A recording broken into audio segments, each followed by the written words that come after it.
নমস্কার বন্ধুরা, কেমন আছেন আপনারা সবাই? আশা করছি সবাই অনেক ভালো আছেন। আজকে আপনাদের সামনে হাজির হলাম একগুচ্ছ গোলাপ ফুল নিয়ে। আজকে আমি তৈরি করে দেখাবো গোলাপ ফুলের ভাপা পিঠা।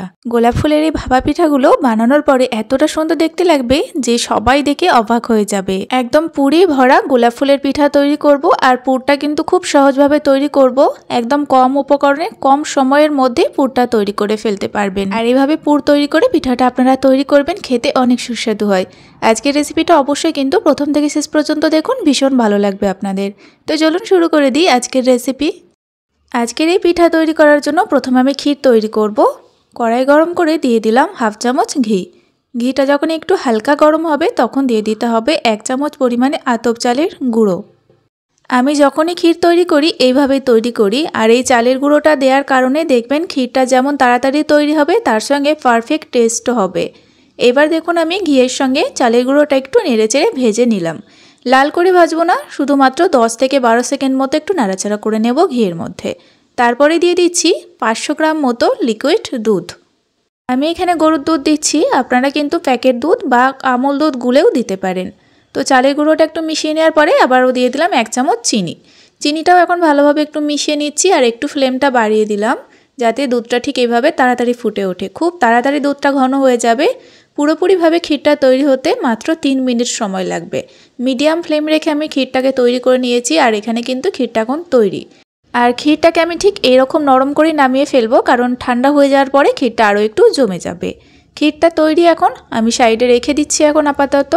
এবার ওই ক্ষীর তৈরি করা কড়াইয়ের মধ্যেই দিয়ে দিচ্ছি একটা বাটির মাপ করে 1 বাটি জল। অবশ্যই এখানে একটা মাপ করে দিতে হবে। স্বাদ মতো একটু লবণ দিয়ে দিলাম। এইবার এই যে ক্ষীরটা আছে, মানে কড়াইয়ের চারপাশে লেগে আছে, এই ক্ষীরগুলোকে একটুখানি নেড়ে চেড়ে জলের সঙ্গে মিশিয়ে দিচ্ছি। এই জলের মধ্যে কিন্তু আমি এখানে ডোটা তৈরি করব। এবার দেখুন জলটা যখন ফুটে উঠেছিল তারপরে আমি ফ্লেমটাকে লো করে দিলাম, আর সেই বাটি করে মেপেই দিয়ে দিচ্ছি একটুখানি কম 1 বাটি পরিমাণে আতপ চালের গুঁড়ো। 1 বাটি জলের জন্য একটু কম 1 বাটি আতপ চালের গুঁড়ো দিলেই পারফেক্টভাবে ডোটা তৈরি হবে।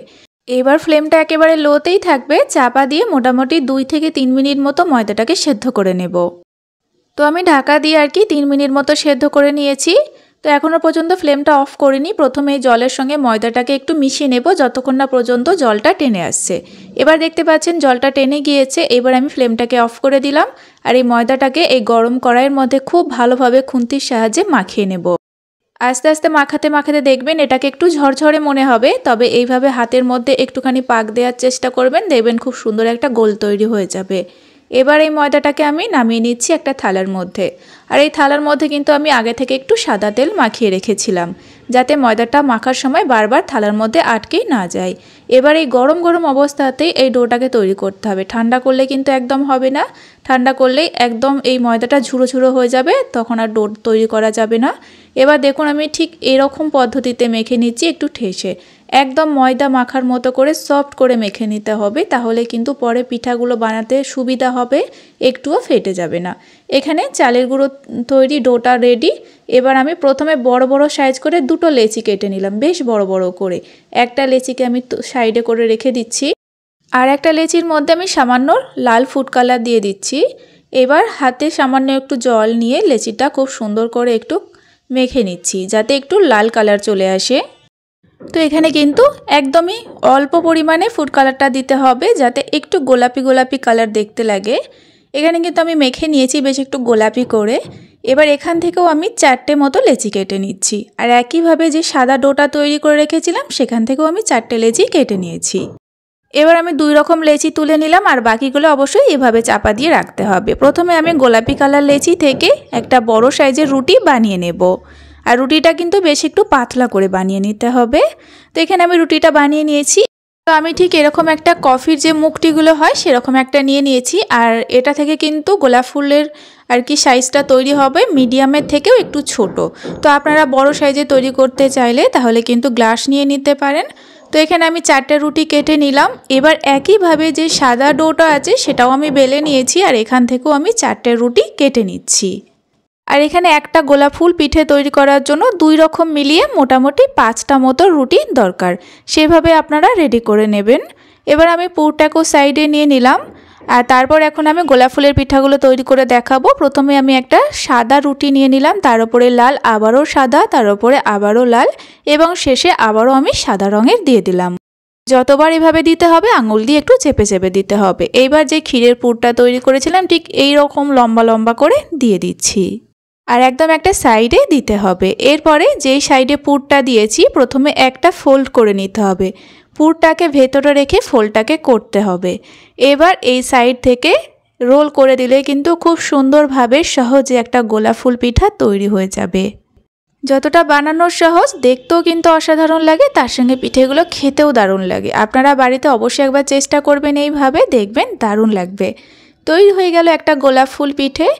এইবার এই যে পাপড়িগুলো আছে আর কি, সেই পাপড়িগুলোকে একটু খুলে নিতে হবে, তাহলে একদম অরিজিনাল গোলাপ ফুলের মতোই কিন্তু দেখতে লাগবে। একদমই কিন্তু বেশি সময় লাগে না পিঠেগুলো তৈরি করতে, খুব তাড়াতাড়ি কিন্তু তৈরি হয়ে যায়। আর আমি কিন্তু এখানে ক্ষীরের পুর দিয়েছি, আপনারা চাইলে নারকেলের পুরও দিতে পারেন, তবে ক্ষীরের পুর দিয়ে খেতে বেশি ভালো লাগছিল। সমস্ত গোলাপ ফুলের পিঠাগুলো আমি একই পদ্ধতিতে রেডি করে নিয়েছি আর দেখতে দারুণ লাগছে বন্ধুরা।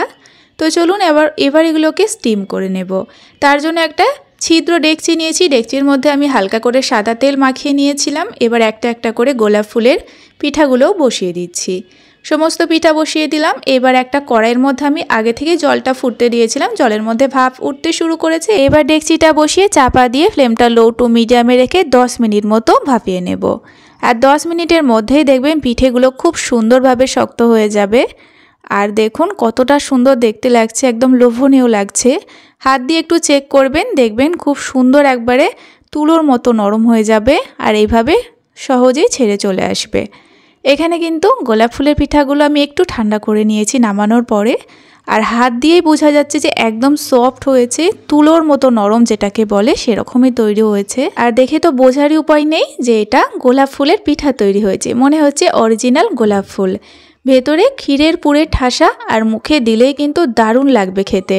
তৈরি হয়ে গেল একদম ইউনিক স্টাইলে গোলাপ ফুলের ভাপা পিঠা। পিঠাগুলো বানানোর পরে মনে হবে সাজিয়ে রেখে দিই, এতটা সুন্দর দেখতে হয়েছিল, তার সাথে দারুণ টেস্ট। আজকের এই গোলাপ ফুলের পিঠার রেসিপিটা অবশ্যই বাড়িতে তৈরি করবেন, ভীষণ ভালো লাগবে আপনাদের। আর যদি আজকের রেসিপিটা আপনাদের ভালো লাগে তাহলে একটা লাইক অ্যান্ড কমেন্টের মাধ্যমে জানাবেন। আজকের ভিডিওটা সম্পূর্ণ দেখে থাকলে অনুরোধ থাকলো চ্যানেলটিকে সাবস্ক্রাইব করে প্লিজ পাশে থাকবেন। আজকের ভিডিও পর্যন্তই, আবারও ফিরে আসবো এরকম কোনো সহজ রেসিপি নিয়ে। ততক্ষণে আপনারা সকলেই ভালো থাকবেন এবং সাবধানে থাকবেন।